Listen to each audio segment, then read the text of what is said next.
Property rights are an integral component of economic development. But in South Africa, we have an unfortunate history of violating property rights.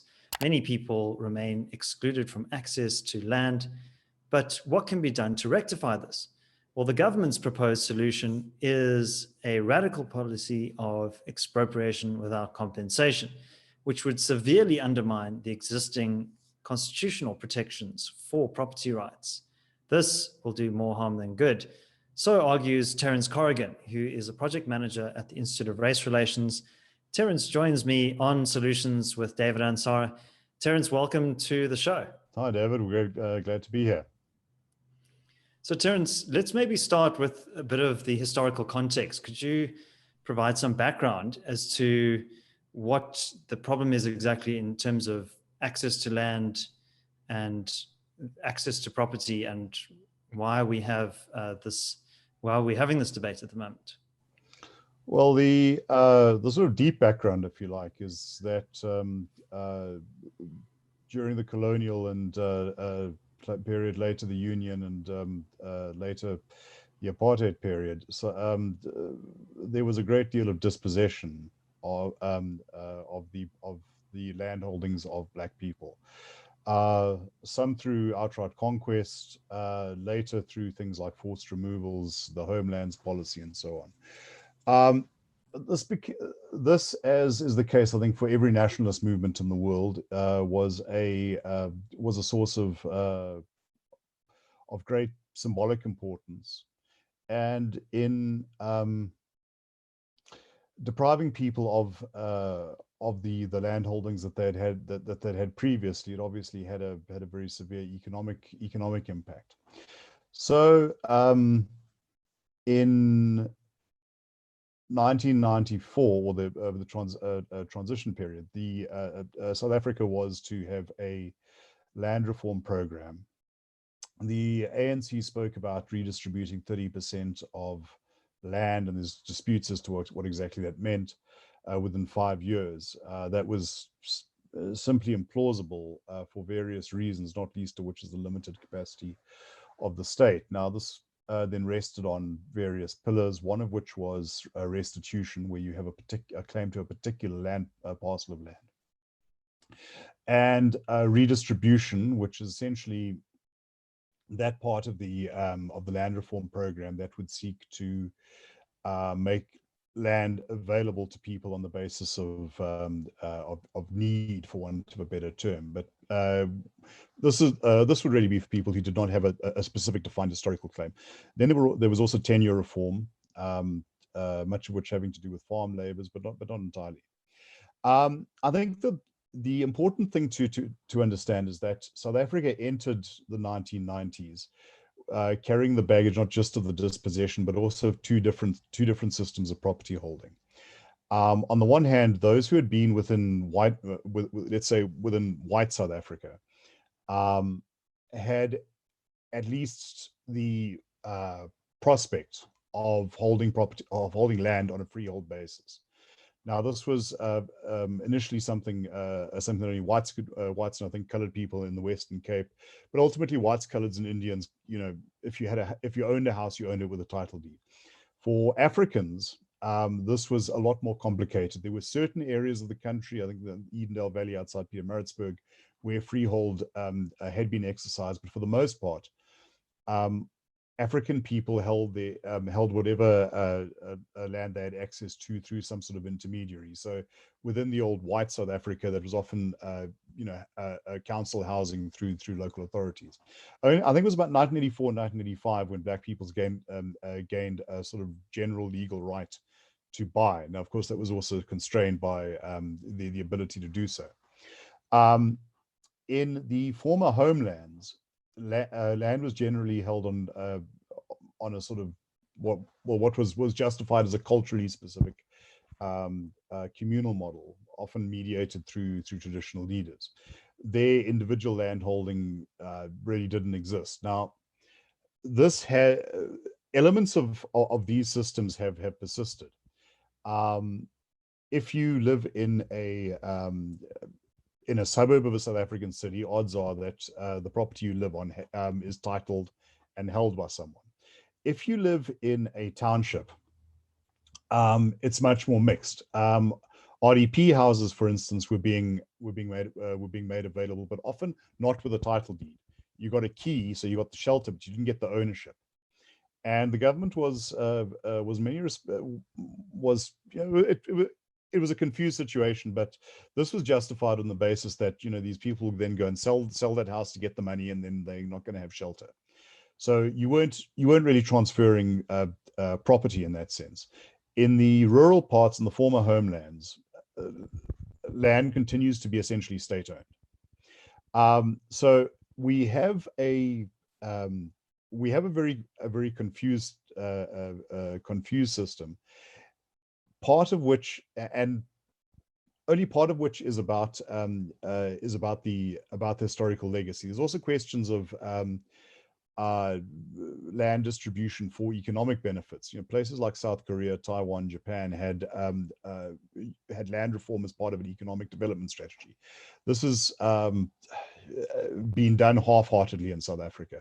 Those are considerations distinct from the historical issues. And then you have the question of tenure: who actually gets to own and occupy? So, Terence, what about existing land reform efforts on behalf of the government? Why have those failed? Well, failure is a very definitive word. I would say that they have not been as successful as would have been hoped. And I think the key reason for this is very prosaic, that it's never been a priority. Less than 1% of the budget is spent on these on land reform. And certainly land reform in its agrarian sense, which tends to attract a disproportionate amount of attention for various reasons, because that's where you can make the big percentages. The 30% of land must be redistributed. And also, I think, because there's been a great deal of ideological targeting of farmers as being, a sort of particularly reprobate species. That actually doesn't figure very highly on any polling of South Africans' priorities, not on ours, not on Afrobarometer. So this was, in many ways, a sort of ideological football without much substance put behind it. At least not when it counted, and not where it counted. There's a wonderful number that gets thrown around is that more is spent on VIP protection than on land redistribution. So in other words, to protect people like Becky Sele, you spend more money than you do on providing land to new aspirant farmers. So not a priority, and the systems that were in place to manage it were just chaotic. Restitution claims could linger for decades because the officials responsible for them simply didn't have the research or analytical skills to process them. I once heard somewhere, I can't verify this, but I don't have any particular reason to doubt it, that at one point there was nobody at the Land Claims Commission who could speak Afrikaans. Now, to look at documents from the 1920s, that would be a very useful skill. We have had land administration systems are extremely weak. The minister herself said just, I think, 2 months ago, that it's clear that we have people who are really not up to the task. You also have, since about 2007 or so, the redistribution portion of the program has put the brakes on issuing titles. So it's all about leaseholding, and this has also created wonderful opportunities for corruption and abuse. So much so that, I mean, actually, you can see many of these pathologies in action with what happened last year when it was announced that 700,000 hectares of land was going to be made available. It's all state-owned land, nobody there, we can get this thing going. Well, it turns out there were many farmers, and some of them fairly successful land reform beneficiaries. somewhere someone down somehow someone down on that list, or on the ground, who compiled these things, either didn't bother to check, didn't have access to records, didn't keep records of who was where. And there a great deal came out, including people that I spoke to, about how your hold on your property became very dependent on your willingness to put your hand in your pocket for the local officials. Um, well, all of these things together. Another thing, of course, was the lack of appropriate post-settlement support. In a sense, handing over land is the easiest part. Well, what do you do with it? The community property association model. I think this is very appealing to the state for various reasons. One, because frequently, especially in restitution cases, it had been communities as opposed to an individual who had been removed. So this was a way of handing it back communally. But then also, I think it feeded a certain, or scratched a certain ideological itch about collective ownership as opposed to individual ownership. The problem is, as people started to drift away from these settlements, because they were, it turns out farming is hard work. It's often not the life that you might imagine. It becomes very difficult to get things done because you can't get the signatures you need, and stagnation sets in. Now, this obviously isn't the case with every with every project, but even the most sort of optimistic claims of progress, say, well, maybe half the people who participated have experienced some, note the word some, improvement to their lives. So it's important to take note of all that. South Africa has a land reform program, just not a very successful one. And as I say, I think the important thing to bear in mind there is it's not so much the availability of land as the ability to propel these projects into engines for prosperity. All right, Terence. So on the one hand, we have a lack of political will to really affect meaningful land reform. But on the other hand, there's this narrative that is created that there's just this historical pent-up demand for land by the poor in particular, and therefore we need to fundamentally alter our constitutional framework, specifically Section 25 of the Constitution, which guarantees property rights. So could you explain how this expropriation without compensation concept has emerged and why it is gaining such relevance and traction amongst particularly the African National Congress and the economic freedom fighters? Look, it's a complicated question. To some extent, there is a need for land. I think in the agrarian sense, it's fairly restrained. But yes, there certainly are people who would like to go into farming, and I think that is a good, just, and right thing to do. And I think that properly executed, that can do something for economic prospects. Where there is, I think, a demand is urban. Large numbers of people coming into cities, especially with the way South African cities were designed, to keep people apart. You have a situation where, it can simply be uneconomical for a low wage job seeker to accept a job because it's too far away and you'll spend all your time traveling and all your money getting there. I mean, I know of several cases like that where people have actually left positions they had in the environment of the unemployment we have on that basis. So, yes, there is some demand, but fundamentally this is political. As I say, land has a particular significance, it's an ideological signifier. People who have no interest in farming, or no interest in actually living on a patch of rural land somewhere in the Eastern Free State, can become very animated about this, because this speaks to a nationalist impulse. This is not unique to South Africa. In Malaysia, the ethnic Malays call themselves the sons of the soil. That sort of thing is something you find everywhere. Apparently, Russian literature is great if you're looking for this sort of symbolism. So there is that. Now, the ANC was from the beginning, rather ambivalent about the idea of a property clause. And it agreed to one which is very hedged in qualifications and, actually allows the state a reasonably wide berth of latitude, while also, I think, providing a reasonably good sense of protection to current property owners. For ideological reasons, though, I think that there are many in the ANC who would like to dispose of that because they see this as incompatible with the outcome of the national democratic revolution and the broad socialist uplands to which our developmental state will take us, if you still believe that.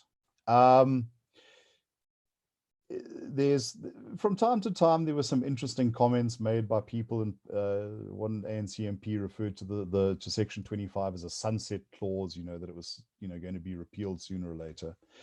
But I think more to the point is that South Africa was hit by a trifecta of problems around 10 years ago: the world financial crisis, the all of the aboves of the Zuma administration, a sort of leftward shift in a shift in the ANC ideologically, and property owners and property rights became an easy thing to attack because you didn't need to address the real problems that stood behind your the failures of your land reform program. You could also find a readily identifiable villain. This couldn't be because because the government had simply ignored the issue. It couldn't be because the efforts that were being made were half-hearted and poorly organized.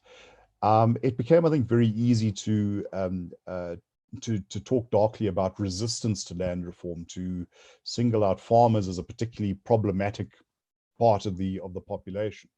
I mean, there's been a great deal of that sort of stigmatization, and once again that comes from our history. In fact, story I tell is that in 1997 I attended a conference organized by the Human Rights Commission, and I remember speaking to a very prominent land reform activist, and I said, surely farmers have human rights too, and he said, not as far as I'm concerned.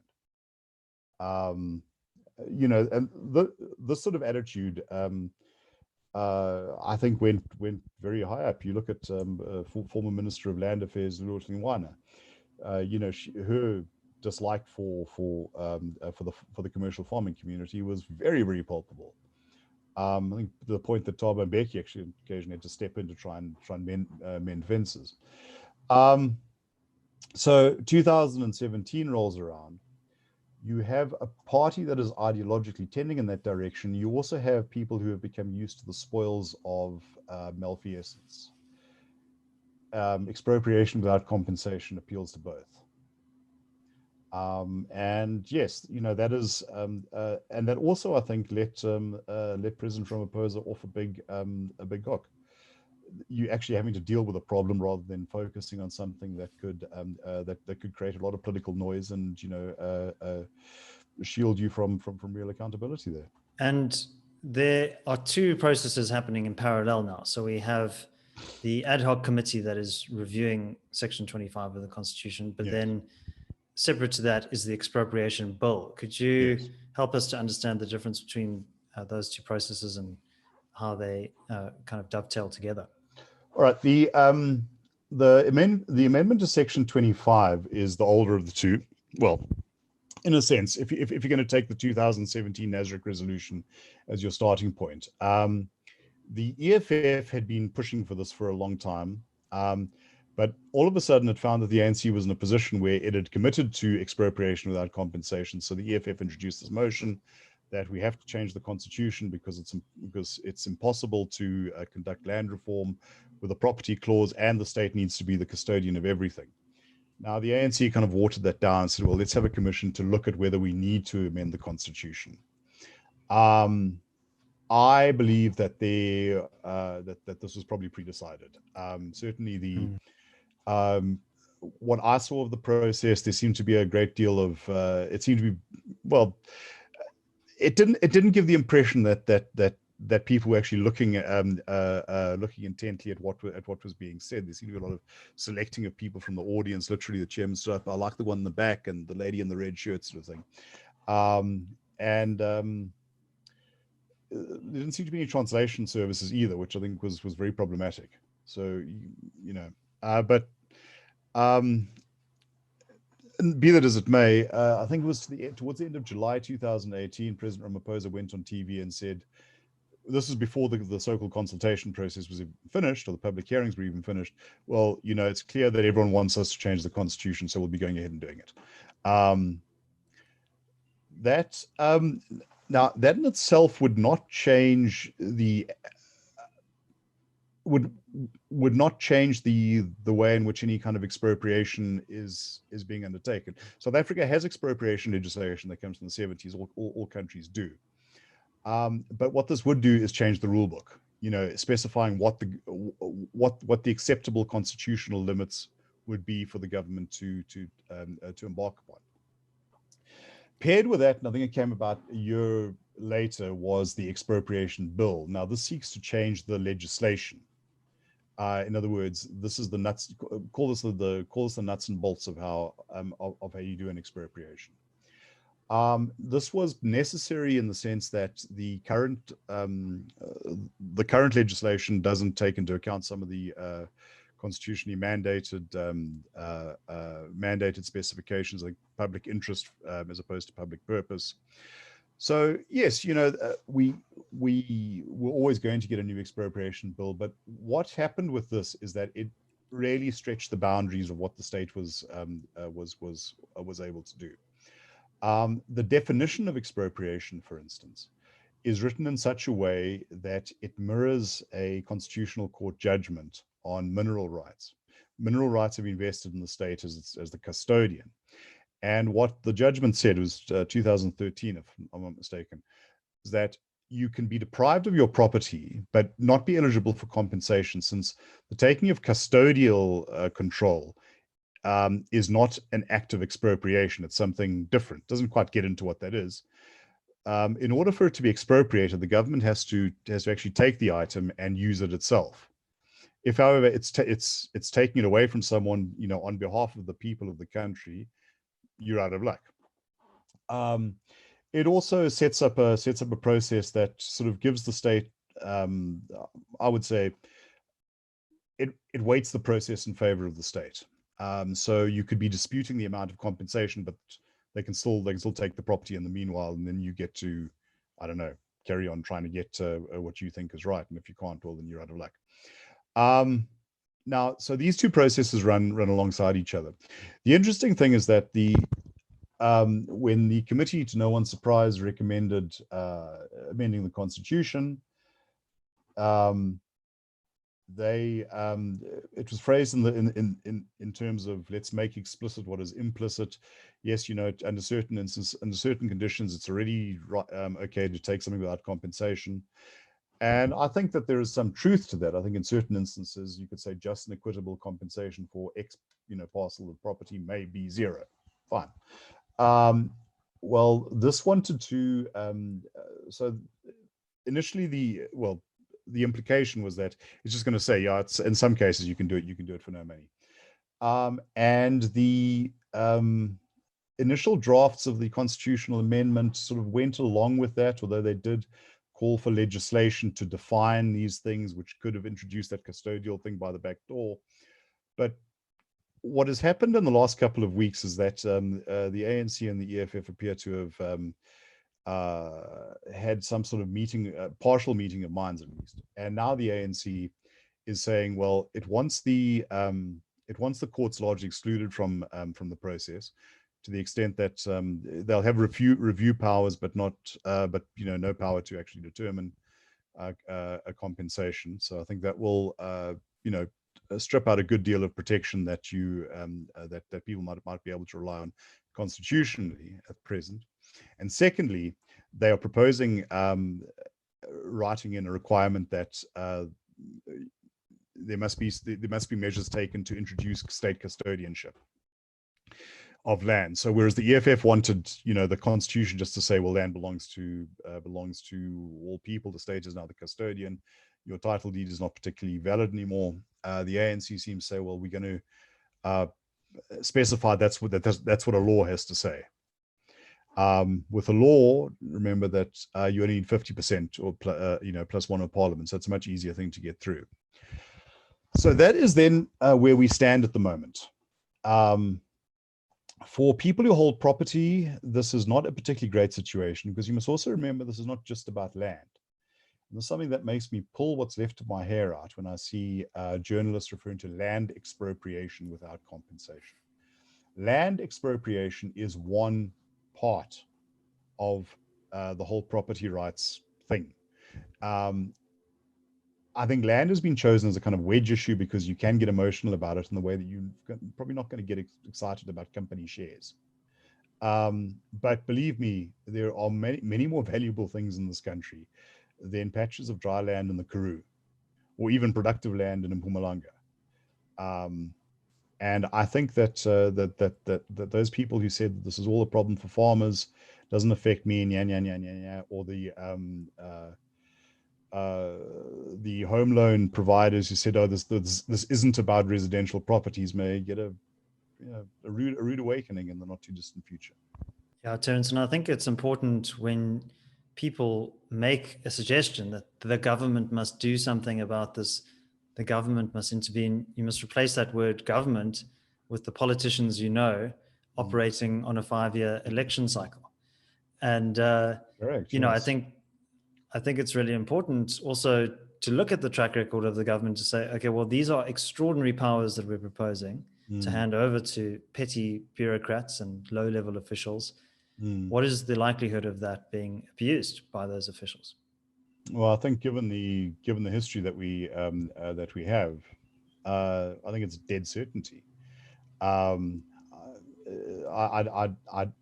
don't see this not being abused, even under the best set of circumstances. However, I think with more checks and balances and a commitment to private as opposed to state ownership, you might be able to cut down on those dangers. But then again, I believe that this is not seen as a danger by those in power, but as an opportunity. So, Terence, in terms of the response from organized business, agricultural groups, other civil society groups, do you think that there's sufficient recognition of the dangers of EWC and the threat that it poses to the property rights framework in South Africa? I think it's very inconsistent, and no, I don't think it's adequate. We've been hearing for years in private, this is scary, and it's makes South Africa uninvestable, at least from some voices. In public, it's much more a case of, well, we don't. This will all be resolved amicably. There was a senior executive in the banking industry a couple of months ago who said, we have something to the effect of, we have faith it will all work out well. Now, I'm all for faith, but I prefer to keep that in church as opposed to in the boardroom. We had a senior member of the agricultural community in an interview saying that, I feel it in my heart that this won't go wrong. That's great. I've had to field questions where people have said, but the ANC promised that this won't disrupt food security or upset the investment environment. I can point out that I think it was last year the ANC NEC decided that unemployment would fall from 27 to 14%. I'm still waiting for that.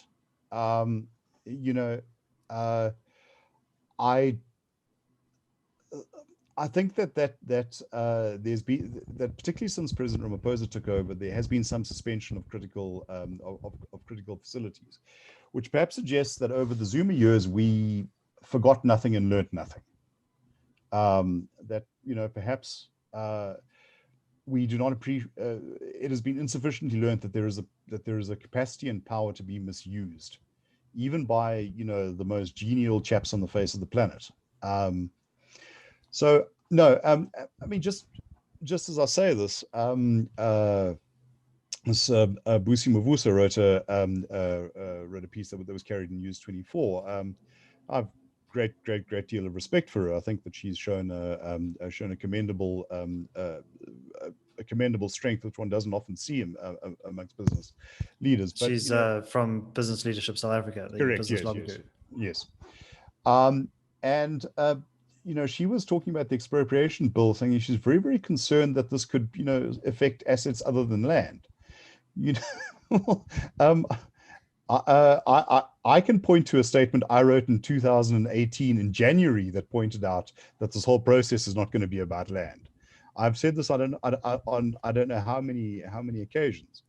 I wonder whether this might be one for the psychologist, a certain cognitive dissonance that we can see the threat coming, but as long as President Ramaphosa assures us it's not a threat, we'll believe that. I don't know. Although I will say that the New Dawn did not produce a flush of investment. In fact, our GDP growth has slumped considerably since President Ramaphosa took over. So I think business, in a way, is signaling its dissatisfaction. Obviously, it's not just about property rights, but with the whole direction in which the country is going. I just wish that there could be more audibility in expressing this and explaining why and what steps A, B, C, D, E would be needed to start putting that money through. And Terence, what kind of other property categories could be affected by these kinds of amendments to the property rights clause? Land is an obvious one for the for custodianship, and it is specifically mentioned in the in both the Constitution and in the Expropriation Bill. But reducing the protections and the appeals that might exist. Well, I would say one of the more obvious ones is intellectual property. Certainly that's been the subject of policy documents in the past. Once again, these things didn't sort of spring from a vacuum in December 2017. You go back, you can look at things like compulsory licensing, the draft intellectual property paper, I think it was 2013. Indigenization methods to force through more BEE. Now, that probably wouldn't be a custodial taking, but you might, well, I suppose you could define it like that.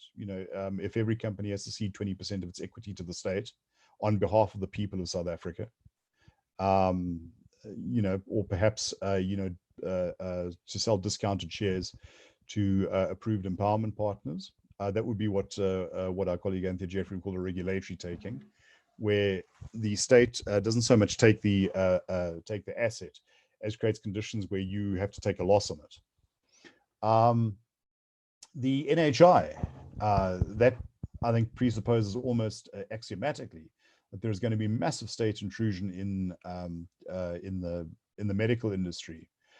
And we had the head of the Health Professions Council say the other day that the state must commandeer all medical aid reserves. Now, the medical aids were up in arms about this, but really I can't see why they would think that there's going to be a huge difference between, saying, well, all mealie farmers get to lose their farms, but medical aid schemes don't get to lose their reserves. As I say, there are things that are much more valuable than land. Terence, this is the Solutions podcast. So let's explore some alternative policies that might be able to meaningfully give people access to title and to property, but without necessarily depriving existing property owners and weakening the broader property rights framework in South Africa. What ideas would you put on the table? Well, look, I mean, I think that one first has to understand that the idea of land reform is a fairly broad issue, of which the provision of land is only one element. And as I say, that's not necessarily the most difficult or problematic one. I forget the exact proportion, but I think it's something like a third to a half of farms have actually changed hands since 1994, and that comes from Ruth Hall at UWC, who's hardly a fan of mine. but the point is that there is a fair amount of churn. There are, I believe, farmers who would be willing to donate. Well, all of those things are possible. But I think that in order to find, if we're looking for a big pot of money, and I think that's going to be necessary for more than just just acquiring land, but also for providing the auxiliary services, we propose something called land reform bonds. Where people can invest, that can then be put into the agricultural economy in the expectation of a return, over an extended period. So that would, I think, be the nucleus of funding it. If you are going to do this meaningfully, though, you have to look at things like providing beneficiaries with the skills that they need. Now, this is not a one size fits all. There are aspirant farmers who do have training, who have agricultural qualifications or some background working in the agricultural sector. Those could be, I think, empowered fairly quickly without a huge amount of training, but with capital. Schemes where there are communities, you would probably need to engage in some training. I don't think the community property model is great long term, but it might be necessary for particularly some restitution cases. Though I do think we do need to move away from the from restitution as a focus to redistribution. I would also like to get more buy-in in the management and the running of the program. I'd like to get professional agricultural bodies involved, and I think that there's a great deal of expertise, and I think also a great deal of goodwill. Farmers are business people, and I think that they would welcome the opportunity to engage in this, not on the basis of politics or historical grievances or whatever, but on solid commercial grounds. We need to create proper pathways to title. Now, I have reviewed a lot of the writing about titling schemes across the world, and there are problems. I don't think that conferring title immediately is necessarily always the best thing to do, but the idea that you are sort of going to be a permanent tenant of the state, or at some distant point when we're an official who has no experience of farming, decides you're ready for it, I think is patronizing, and it's wrong. Perhaps certain performance indicators can be built in. But once again, I think that there are perhaps individual can be differentiated individually, and there again, you need a proper bureaucracy. So once again, this comes to appointing the right people to manage it. For agrarian issues, you need proper rural infrastructure. There's just no way around that. You can grow all the cabbages and mealies you want. If you can't get them to a market, then you eat well and you go bankrupt. And then also maintaining the security aspects. I think one of the biggest dangers we face is our land invasions. And I mean, this is something that hits property owners across the board, and I think probably with an emphasis on people who are, let's say, emerging.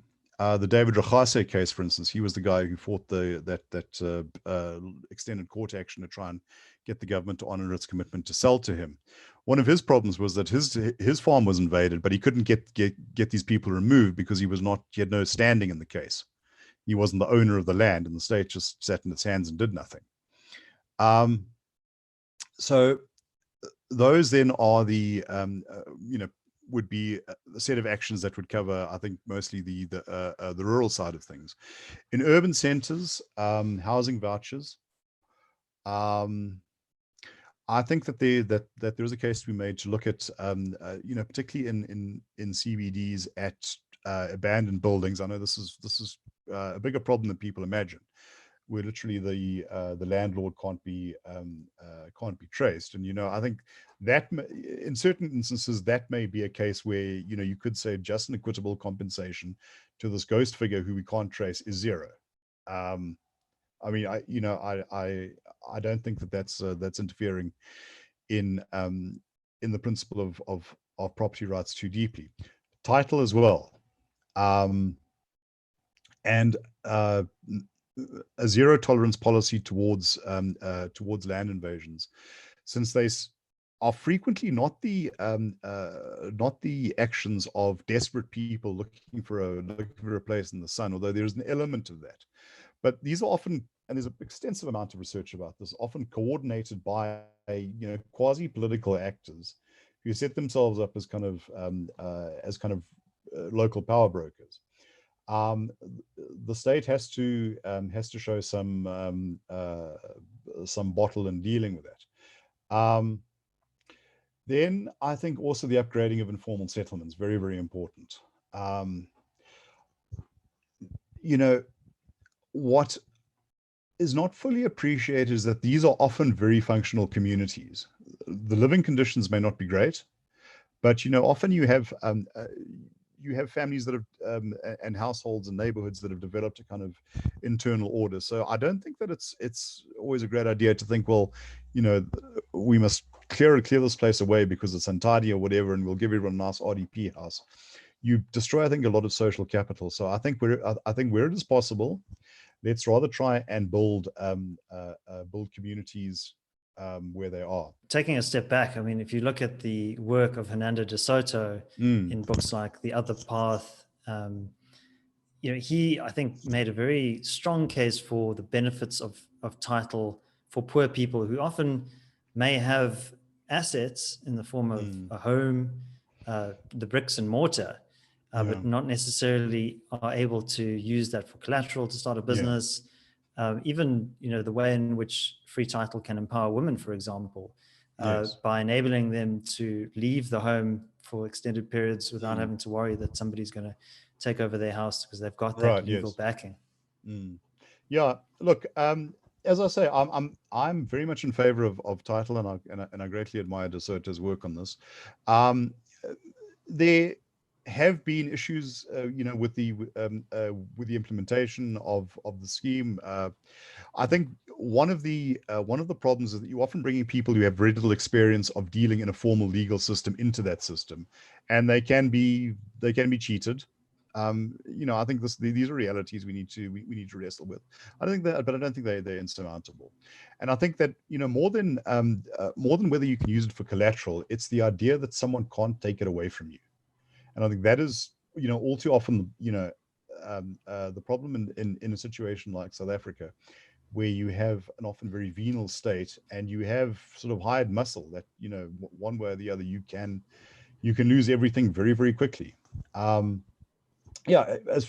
far as women goes, one of the most interesting things that I discovered about that, because I produced a study on this last year, is that it has giving women ownership of land has a big impact on whether or not they can launch any kind of career outside of farming. If you, as you say, leave your plot for a few days to go and sell goods or whatever, it's not unknown for that to be reassigned while in your absence, just from out from under you. This gives aspirant female entrepreneurs an opportunity to do something that they would just not otherwise be able to do. The work of the Free Market Foundation with the Kai Alarm project, they're trying to extend title to poor people to facilitate access to title. But, as important as that work is, still not nearly at the scale that is required. And even the government, on the one hand, speaking about expropriation, they still, on some level, recognizing the importance of extending title, which seems to be a bit of a contradiction. Well, here's the thing about that. You know, I think that this past week will go down well, the past two weeks will go down as a week of the surreal. The ANC proposes custodianship, whereas a few days before, President Ramaphosa was handing out title deed certificates, saying this is the best day of his life and whatever. You know, do those people now then go and get to hand their certificates back? No, Hopefully not. Yeah, well, you know, I think that, but I think actually that speaks to, let's say, the political contradiction. And I think also the possibilities to defeat some of the some of the worst features of this. That deep down, I think that the government and the ANC know that what their constituency want is actually ownership. I think that is very, very deeply rooted in South African psyche. Yeah, I remember back in the 90s, I had a very interesting conversation with an African gentleman who was part of the 1976 student uprising, and he said to me, African culture does not go well with communism because before the whites came, we owned cattle. That was our status. He said ownership is something that comes very that comes very naturally. And the work of George Aite on property rights in pre-colonial Africa, I think, confirms that. You know, onto that bolt suspicion of the way the state often behaves, and I don't think that this is a popular course of action. Well, Terence, thanks very much. I think you've shown us in this conversation that the issue of property rights is not just something for elites or people who have wealth, but it is an important part of the accumulation of wealth and of economic development in a nation. And I certainly think that some of your alternative proposals shine a very positive light on what is possible, but we also need to be aware of harmful policies. And I think just stopping and halting harmful policies is probably a bit of an underrated strategy. I think we should first say, well, we're not going to cross this line, but here are some other ideas that might work better. And also knowing that some of those solutions are not instant, they take a long time, and these problems are complex. Thank you very much for joining me on Solutions with David Ansara. And it was a pleasure to be here.